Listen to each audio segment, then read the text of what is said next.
Irmãos, eu quero te convidar a abrir sua Bíblia no Evangelho de João. Nós vamos refletir num texto hoje.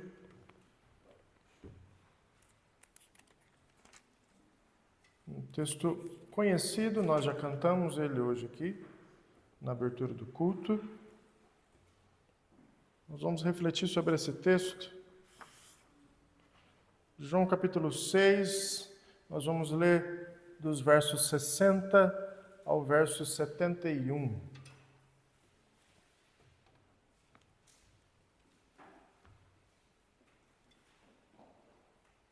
E diz assim: muitos dos seus discípulos, tendo ouvido tais palavras, disseram: duro é este discurso, quem o pode ouvir?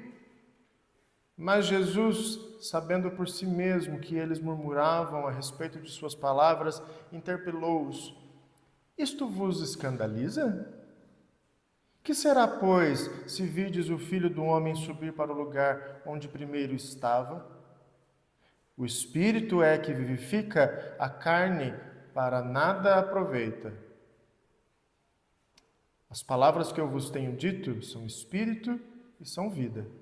Contudo, há descrentes entre vós. Pois Jesus sabia, desde o princípio, quais eram os que não criam e quem o havia de trair. E prosseguiu: por causa disto é que vos tenho dito, ninguém poderá vir a mim, se pelo Pai não lhe for concedido. À vista disso, muitos dos seus discípulos o abandonaram e já não andavam com ele.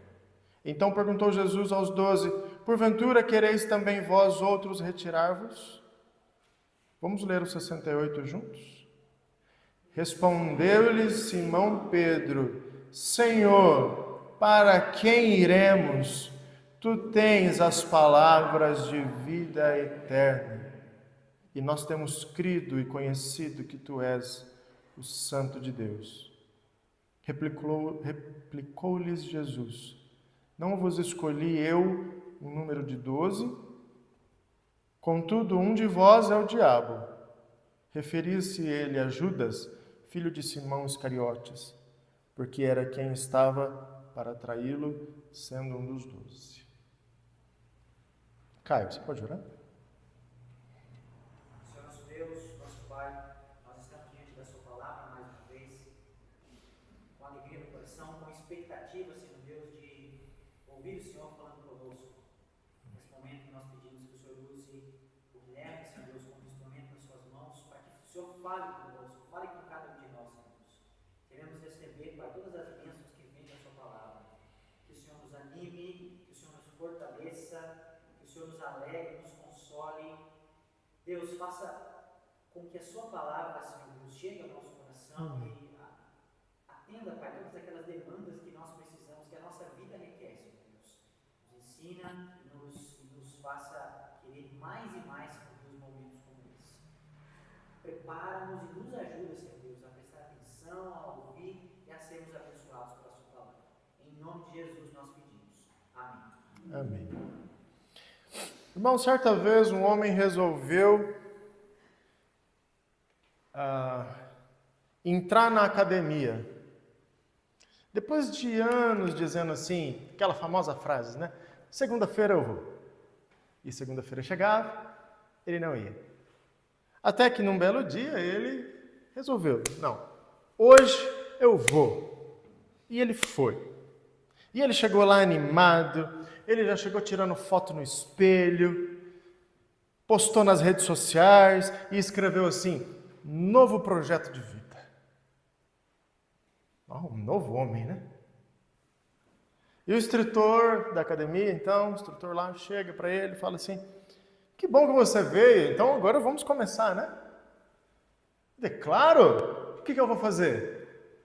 Primeiro, 30 minutinhos na esteira. Aí ele, 30 minutos? 30 minutos. Tudo isso? Sim, tudo isso. E depois? Você vai ficar 30 minutos ali, depois você vai e faz musculação. Aí você vai fazer 1 hora de musculação.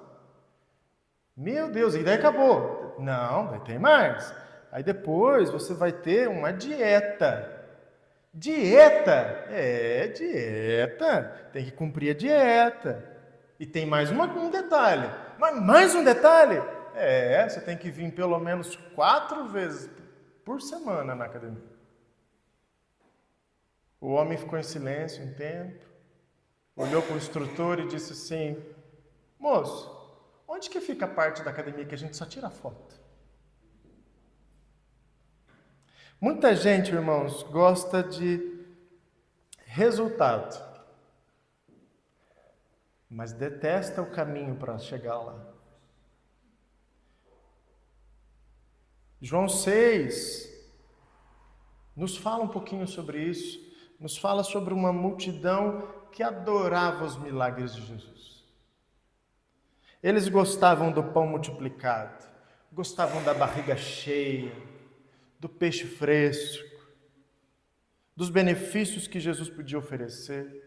Seguir Jesus parecia ótimo. Mas quando Jesus começou a falar sobre uma fé verdadeira, sobre arrependimento, sobre dependência, sobre vida eterna, muitos disseram assim: duro esse discurso, quem que pode ouvir? Eles gostavam do Jesus que multiplicava pães, mas não do Jesus que confrontava corações. E a pergunta que surge nesse texto é extremamente atual. Nós seguimos a Jesus apenas pelo que Ele pode nos dar, ou nós permanecemos com Ele por quem Ele é, mesmo que a palavra dele vá contra os desejos do nosso coração? Em João 6, meus irmãos, nós encontramos pessoas que estavam encantadas com Jesus enquanto recebiam pão, enquanto recebiam alimento. Mas quando ouviam a verdade, descobriram que seguir Jesus envolve muito mais do que desfrutar de certos benefícios. E é justamente nesse momento que Jesus separa os admiradores dos verdadeiros discípulos. Ao longo dos capítulos, Jesus vem realizando alguns milagres, o povo começa a seguir Jesus, se beneficiar disso.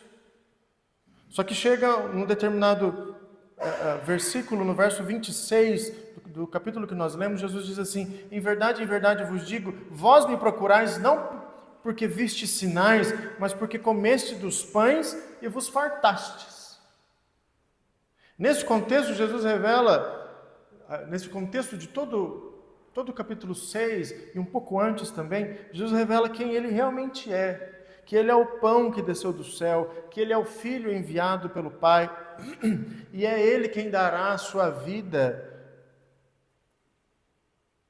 para que os outros tenham vida eterna, para que todo aquele que nele crê tenha vida eterna.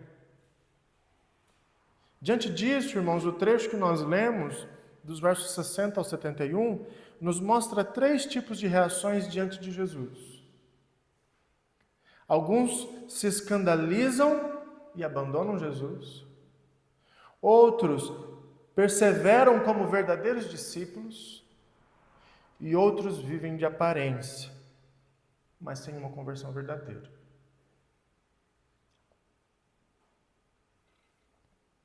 Então nós vamos para o primeiro ponto. Eu gostaria de água, por favor. Que é o escândalo diante das palavras de Jesus. Os versos 60 e 61. Muitos dos seus discípulos, tendo ouvido tais palavras, disseram: duro é esse discurso, quem o pode ouvir? Note, irmãos, os que dizem que o discurso de Jesus é duro, não são os fariseus, não são os mestres da lei, não são pessoas que não conhecem Jesus, são discípulos de Jesus. Pessoas que vinham seguindo Ele já há um bom tempo. Pessoas que vinham acompanhando todo o ministério de Jesus, aprendendo de Jesus, ouvindo de Jesus. Mas quando eles confrontam Jesus, aí fica difícil. Quando Jesus confronta eles, aí fica difícil. Então, o que eles realmente queriam de Jesus? Será que eles queriam Jesus ou eles queriam o que Jesus estava oferecendo a eles? Eles acharam um discurso duro porque Jesus estava destruindo as suas expectativas sobre o Messias e confrontando o seu orgulho espiritual. Nesse discurso, Jesus havia dito um pouco antes que ele era o pão que desceu do céu, no verso 41. Ou seja, ele está reivindicando que ele é o Messias, ele é divino, ele veio da parte de Deus. E Jesus está falando, obrigado. Ele está dizendo também,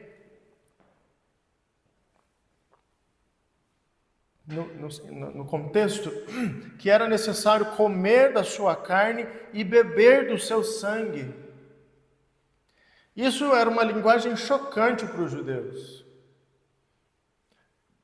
Mesmo que Jesus não estivesse falando de forma literal, era chocante para os judeus. Jesus está aqui apontando para uma necessidade de se apropriar do próprio Jesus, pela fé, recebendo os benefícios de Cristo e da obra de Cristo. A vida eterna não era obtida por obras ou por descendência judaica, mas pela união com Cristo. Jesus está confrontando isso aqui. E por fim, Jesus confronta eles dizendo assim, ninguém pode vir a mim se o meu Pai não atraí-lo até mim. Isso revela a incapacidade humana de se salvar. Por isso o discurso foi considerado duro. O discurso foi considerado duro não porque fosse difícil de entender, mas era porque é difícil de aceitar. Jesus lhes ofereceu uma vida marcada pela morte de si mesmo, pela renúncia, pela cruz. Eles, no entanto, queriam os benefícios temporários, os benefícios passageiros que Jesus estava dando a eles. Jesus queria libertá-los da escravidão interna e eles apenas queriam que Jesus os libertasse da escravidão de Roma. Em resumo, meus irmãos, o discurso era duro porque confrontava o orgulho humano, a autossuficiência religiosa e as expectativas carnais sobre o Messias. Mas Jesus, sabendo por si mesmo que eles murmuravam a respeito de suas palavras, interpelou-os: isso vos escandaliza? O verbo murmurar, usado aqui, que João usa, não é acidental. Ao longo do Antigo Testamento, especialmente em Êxodo e Números, nós vemos Israel murmurando contra Deus e contra Moisés em todo momento. E é justamente isso que João quer trazer aqui. João apresenta um paralelo importante. Israel recebeu o maná e murmurou. A multidão recebeu os pães multiplicados e murmurou. O mesmo coração rebelde que estava no deserto continua presente nos dias de Jesus. A questão nunca foi falta de evidências. Eles tinham acabado de testemunhar os milagres extraordinários de Jesus. O problema era o seu coração. Outra questão que podemos ver é que o escândalo não estava na falta de clareza do discurso de Jesus, mas no conteúdo desse discurso. Quando Jesus pergunta, isto vos escandaliza, ele não está perguntando se essa mensagem era difícil de entender. A palavra utilizada aqui no original significa tropeçar, ofender-se. Em outras palavras, Jesus está dizendo assim, isso ofende vocês? Eles estavam ofendidos porque Jesus estava afirmando que ele veio do céu, que ele era superior a Moisés, que somente Ele concede vida eterna, que ninguém pode vir a Ele sem a ação do Pai.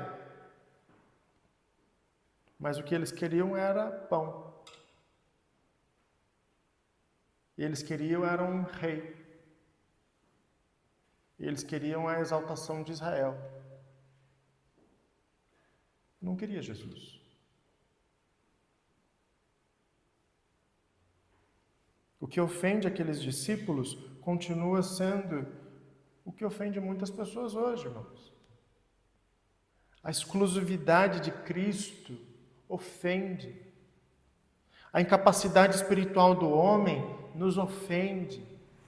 A necessidade da graça soberana, a exigência de arrependimento e submissão, isso ofende.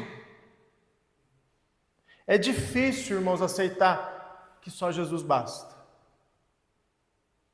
É difícil aceitar que nós somos completamente incapazes de produzir salvação. É difícil aceitar que Deus tem todo o poder em salvar e que isso é mérito só dele, para a glória somente dele. O Evangelho sempre confronta o orgulho humano. Depois de 2000 anos de história, as pessoas continuam achando que Jesus é um amuleto da sorte. As pessoas continuam achando que Jesus é um facilitador de alguma coisa. Quando na verdade Jesus é o único que produz a justiça de Deus para a salvação de todo aquele que nele crê. Não somos nós que produzimos a justiça que salva. Cristo já fez essa obra. A nós nos basta crer em Cristo. A nós nos basta nos revestirmos dessa justiça de Cristo. As pessoas ainda querem exercer alguma coisa, realizar alguma obra, fazer alguma coisa que possa cooperar para a salvação. Por isso Jesus continua perguntando até hoje: isso vos escandaliza? Isso vos ofende? Ficamos de alguma forma indignados com o fato de sermos salvos sem méritos próprios? Eu não sei se isso já aconteceu com você. Mas muitas vezes quando nós vamos evangelizar, isso acontece. As pessoas não aceitam que só Jesus basta. Elas querem fazer alguma coisa. Mas a salvação é pela graça. Não, como assim? Não pode ser. Eu tenho que fazer alguma coisa. E Jesus nos diz, não. É graça. Mas será que nós estamos dispostos a nos submetermos a Cristo e aceitar a justiça que vem dele? Ou ainda nós queremos mérito em alguma coisa? E daí continuarmos perdidos? A resposta dessa pergunta separa os verdadeiros discípulos dos falsos discípulos. Queremos Cristo por inteiro ou queremos um Cristo feito à nossa própria imagem? E então entramos na segunda parte do texto, que é o abandono de muitos discípulos, dos versos 62 a 66. Vamos reler. Que será, pois, se virdes o Filho do Homem subir para o lugar onde primeiro estava? O Espírito é o que vivifica. A carne para nada aproveita. As palavras que eu vos tenho dito são Espírito e são vida. Contudo, há descrentes entre vós. Pois Jesus sabia desde o princípio quais eram os que não criam e quem o havia de trair. E prosseguiu: por causa disso é que vos tenho dito, ninguém poderá vir a mim, se pelo Pai não lhe for concedido. À vista disso, muitos dos seus discípulos o abandonaram e já não andavam com ele. Jesus está dizendo assim, se vocês estão se escandalizando porque eu afirmo ser o pão da vida, porque eu declaro que eu sou maior que Moisés, o que vai acontecer então quando vocês me virem subindo de novo aos céus? retornando para o meu lugar. E nós sabemos que tempos depois Jesus fez isso. Mas quem poderia ouvir essa mensagem, contemplar a ascensão de Cristo e não se escandalizar? E não se ofender? Quem poderia olhar para Jesus sendo exaltado à direita do Pai e reconhecer a sua glória? A resposta é simples, irmãos. Somente aqueles que receberam vida espiritual. E há dois grupos de pessoas nesse mundo. Então, Guilherme, você separa tudo em dois, né? Salvo e não salvo, aqueles que creem, os que não creem, o que vai para o céu, o que vai para o inferno. Uhum. Porque só existem dois grupos de pessoas no mundo: os salvos e os não salvos. Os crentes e os descrentes.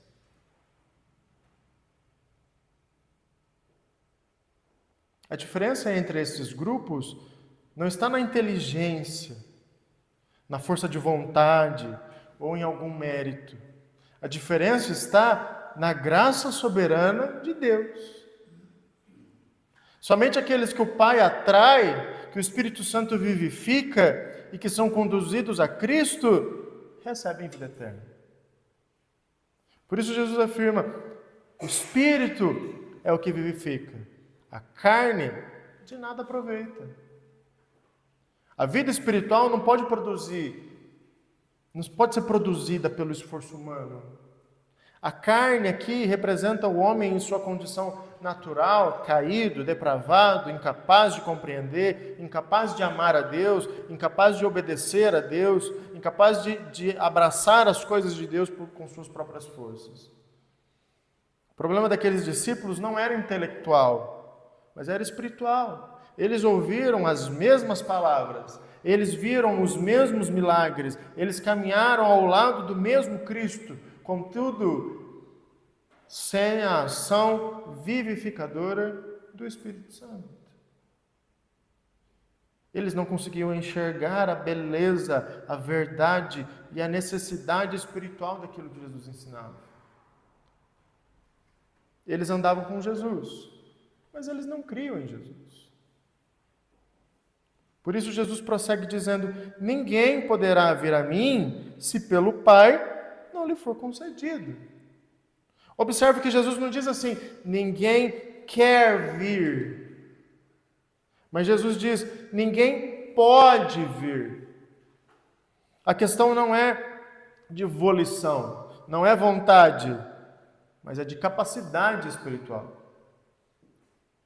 Esse ensino retoma o que Jesus havia declarado um pouquinho antes, no verso 44, ninguém pode vir a mim se o Pai que me enviou não o trouxer. Dessa forma, irmãos, nós aprendemos 3 verdades fundamentais. Primeira verdade: a depravação humana torna o pecador incapaz de vir a Cristo por si mesmo. Nós não conseguimos ir até Jesus sem a ação de Deus em nossa vida, sem o Espírito Santo nos levando até Cristo. A fé é o resultado da ação graciosa de Deus. A fé não é algo que nós temos lá dentro e que Deus desperta. Nada a ver. Esquece esse papo. A fé é dom gratuito de Deus. Vem de Deus. É presente de Deus. E a conversão acontece porque o Pai concede ao pecador a capacidade de crer. Você não creria se o Pai não te desse a capacidade de crer. Eu não creria se o Pai não me desse a capacidade de crer. João Calvino ensina que a fé não depende da vontade humana, mas é um dom especial de Deus, baseado em Efésios 2, 8, 9 e 10. O descrente não recebeu vida espiritual.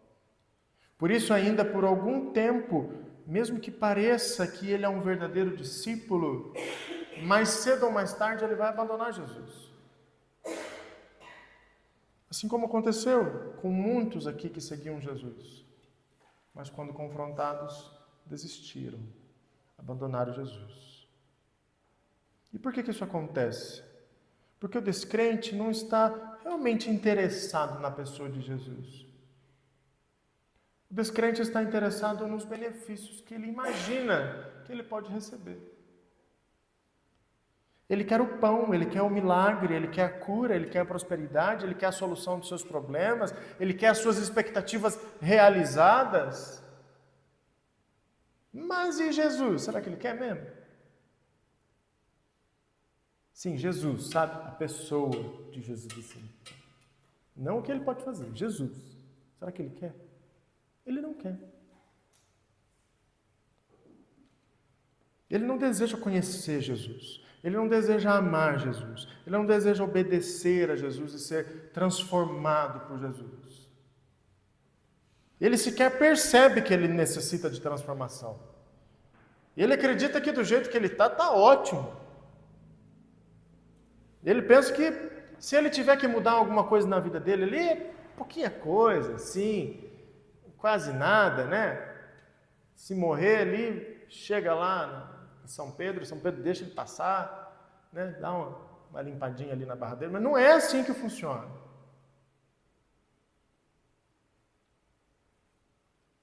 O verdadeiro discípulo, ao contrário do falso, ele reconhece a sua miséria espiritual.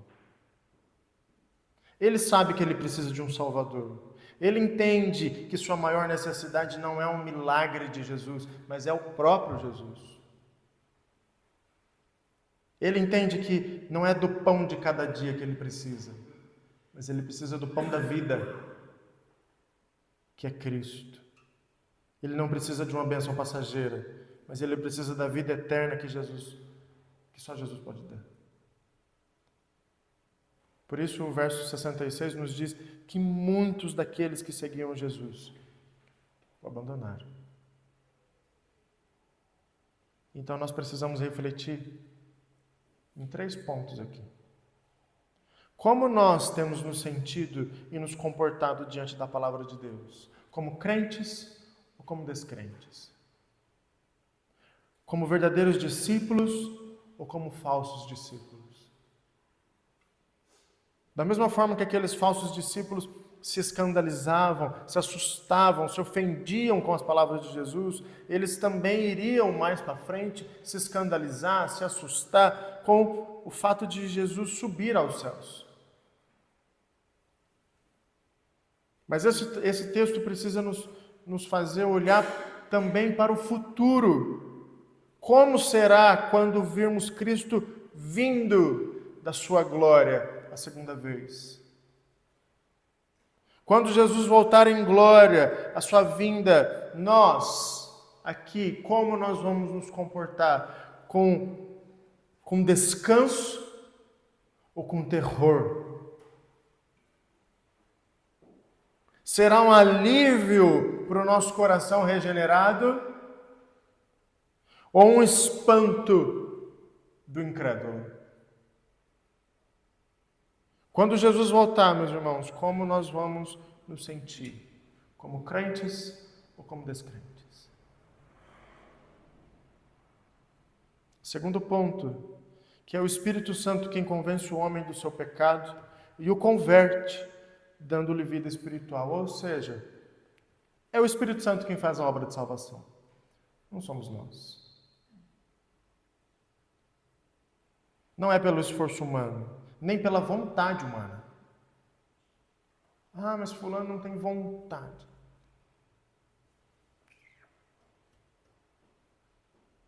É o agir do Espírito Santo que dá vida. É o agir do Espírito que dá vida. É o agir do Espírito que dá vida a quem está morto em seus delitos e pecados. E o terceiro ponto é que o Espírito Santo usa a palavra de Deus como instrumento para vivificar e salvar o perdido. Talvez nós pensemos assim, então eu não tenho responsabilidade nenhuma? Calma, eu vou chegar lá. Embora a salvação não dependa da vontade humana, é da nossa responsabilidade pregar o Evangelho a toda criatura. Deixar que o Espírito Santo realize a obra de acordo com a vontade de Deus, mas antes nós precisamos pregar. Não existe essa história de pregue o Evangelho em todo o tempo e, se necessário, use palavras. Não, isso não existe, isso é mentira do diabo. Prega, fala de Jesus, pelo amor de Deus. Tem que falar de Jesus. Lá no seu trabalho, lá para o seu vizinho, tem que falar de Jesus. Tem que pregar o Evangelho. Nós precisamos anunciar Jesus. A nossa boca precisa estar cheia de Jesus. E só de Jesus. Mas e se eles se escandalizarem, Guilherme? Pouco importa. Nós não devemos mudar a nossa mensagem. Nós devemos continuar pregando Cristo com fidelidade, sabendo que o Espírito Santo usa a palavra de Deus para converter pecadores. Portanto, a glória da salvação não é daquele que prega e não é daquele que é convertido. A glória da salvação é de Deus. E somente Deus. Toda a glória pertence a Deus, que vivifica pelo Espírito, fala por meio da palavra e concede ao pecador a graça de vir a Cristo. Portanto, a salvação é inteiramente pela graça. Se alguém crê, não pode se gloriar. E se alguém persevera, não pode se vangloriar. É graça. Terceiro e último ponto, que a perseverança dos verdadeiros discípulos, dos versos 67 a 71. Então perguntou Jesus aos 12, porventura quereis também vós outros retirar-vos? Respondeu-lhe Simão Pedro, Senhor, para quem iremos? Tu tens as palavras da vida eterna e nós temos crido e conhecido que Tu és o Santo de Deus. Nesse momento, Jesus está sendo abandonado por aqueles que não queriam transformação de vida. Os falsos discípulos estão deixando Jesus e indo embora. E diante dessa perda de audiência, de aparente audiência, por assim dizer, Jesus não suaviza o seu discurso tentando reter esses discípulos, atrair mais discípulos. Porque Jesus não busca popularidade, Jesus exige fidelidade. Aqui Jesus olha para os verdadeiros discípulos e os desafia. Vocês também não vão embora? Está todo mundo indo. Não querem pegar o bonde e ir junto? Ou vocês estão prontos para viver a vida que eu tenho a oferecer? Porque a vida que Jesus tem a oferecer, meus irmãos, é uma vida cheia de desafios. E eu elenquei aqui 10 desafios. Jesus nos desafia a colocá-lo acima de todas as coisas. Parece simples, mas não é. Jesus nos desafia a negar a nós mesmos e as nossas vontades.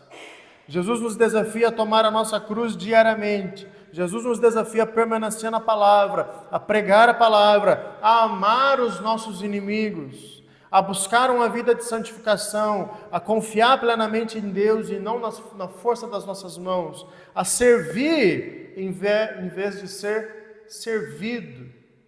Olha que desafio. Mas há um desafio que é a base da vida cristã. Continuar seguindo Jesus, mesmo quando os seus ensinos confrontam o nosso orgulho, o nosso desejo e as nossas expectativas.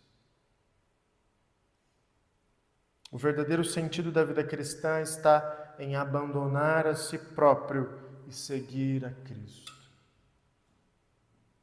Os falsos discípulos abandonaram Cristo. Os verdadeiros abandonaram a sua própria vontade para seguir a Cristo. Os verdadeiros discípulos descansam na pessoa e na obra de Cristo.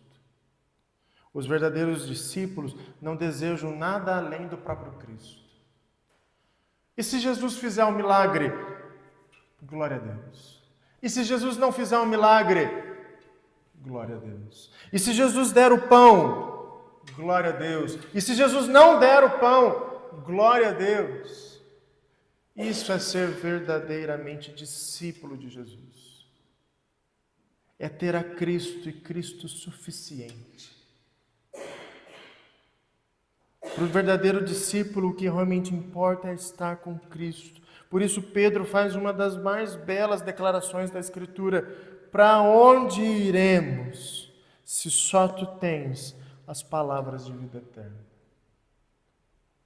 Pedro reconhece que fora de Jesus Cristo não existe outro refúgio, não existe outra vida, não existe segurança, não existe esperança, não existe outro Salvador. Jesus é o único que pode dar a verdadeira vida. A fé verdadeira, meus irmãos, pode não compreender os mistérios da vida cristã e nem acha que tudo é tremendamente fácil, porque não é fácil seguir a Cristo. Mas a fé verdadeira sabe que não existe outro lugar e nem outra pessoa que pode salvar. É só Cristo. Enquanto os falsos discípulos achavam que as palavras de Jesus eram duras demais, o verdadeiro discípulo as reconhece como palavras de vida. A mesma palavra que escandaliza o descrente alimenta e sustenta o verdadeiro seguidor de Cristo. Por fim, Pedro afirma: e nós temos crido e conhecido que tu és o Santo de Deus. A fé verdadeira, meus irmãos, não é baseada em emoções momentâneas. Ela produz convicção. Pedro reconhece que Jesus não é apenas um mestre, um profeta, um realizador de milagres. Ele é o Santo de Deus, o Messias separado e enviado pelo Pai, o único em quem há salvação. Esse texto nos ensina que a verdadeira fé permanece quando muitos vão embora. O falso discípulo segue Cristo enquanto recebe benefícios. O verdadeiro discípulo permanece quando reconhece quem é Cristo. A pergunta de Jesus continua confrontando o nosso coração. Vocês também querem se retirar? Também querem seguir o bonde?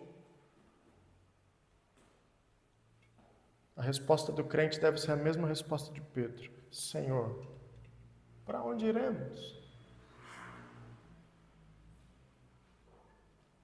Versos 70 e 71, para finalizar, replicou-lhes Jesus: não vos escolhi em número de 12?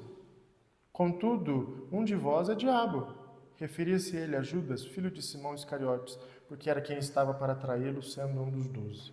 Judas aqui, irmãos, é um exemplo de alguém que permanece entre os discípulos, mas sem ser um verdadeiro discípulo. Ele nos mostra que é possível permanecer perto de Jesus, mas com o coração longe de Jesus. Judas poderia ter ido embora, junto com o bonde. Mas ele fica. O texto não revela para nós os interesses de Judas naquele momento, mas deixa claro que a sua permanência não era fruto da fé verdadeira. Ele estava ali entre os 12, mas o seu coração não pertencia a Cristo. Jesus diz assim: um de vós é diabo. E isso é muito forte. Essa expressão é muito forte.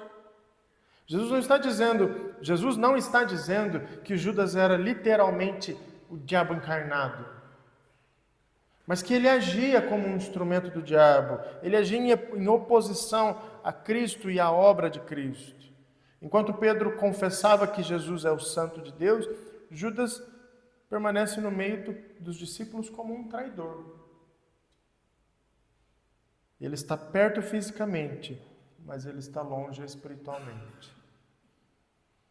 Judas nos ensina que é possível estar com Cristo, estar perto de Cristo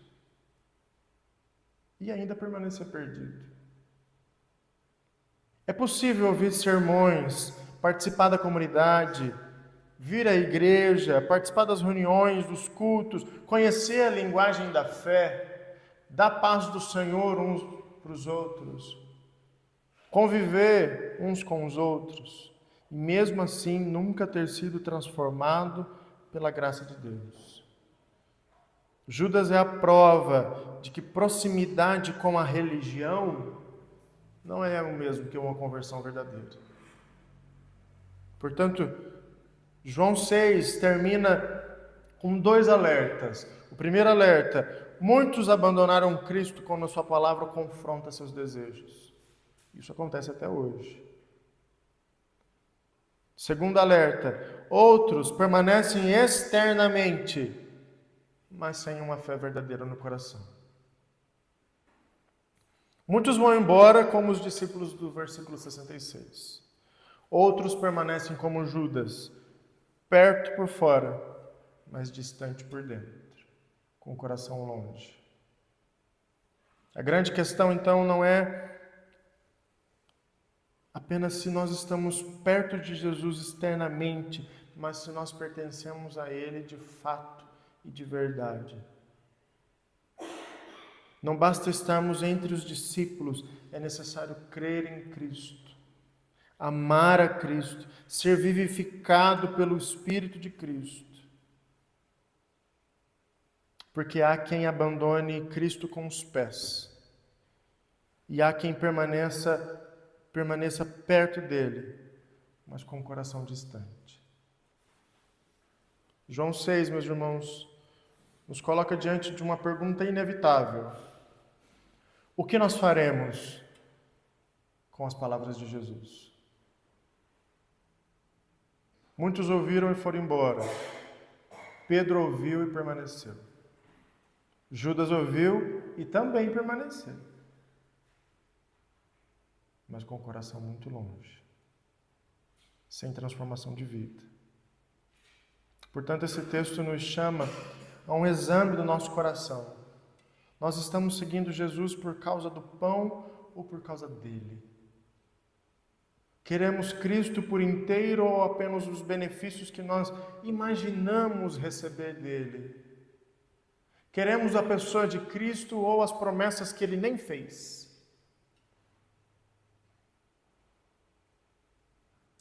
Permanecemos na palavra de Cristo mesmo quando esta confronta o nosso orgulho, desfaz as nossas expectativas, acaba com os nossos desejos, nos ofende. Cristo não nos chama para uma vida centrada no conforto deste mundo, mas para a vida eterna.